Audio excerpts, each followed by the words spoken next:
Kadhalika wale wanaofanya kazi ya utrafiki, wale wanaondoa maudhi njiani. Maudhi sio mawe tu wala miba, na baadhi ya watu wanafanya mikhalafa. Taa inamuonyesha kwamba asimame, yeye apita tu. Sasa bila wale bwana wakubwa pengine kumsimamisha, ni maudhi yale, naweza ikasababisha kwa kupita kwake wakati taa haijamruhusu, naweza ikasababisha ajali. Maudhi makubwa haya.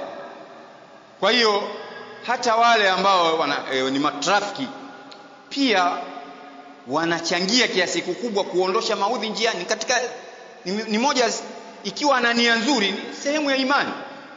Kwa hiyo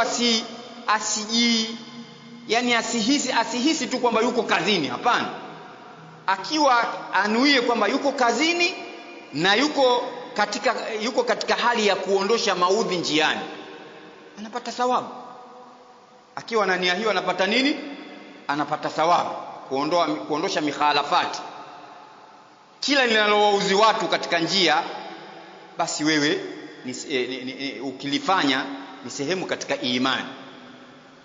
Ukilifanya ni sehemu katika imani. Na kinyume chake, ukiweka maudhi njiani, inakuwa ni haramu, haifai. Ndio hivyo kwamba wenzako wamesimama, wewe unapita na gari, hii ni haramu, unafanya jambo la haramu. Kwa sababu njia ni ya watu wote,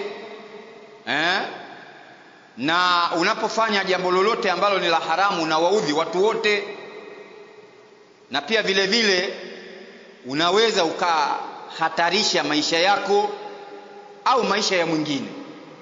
Kwa hiyo adnaha imatatul adha ani tariq, inaingia hata kwa wale ambao wanafanya kazi barabarani za utrafiki.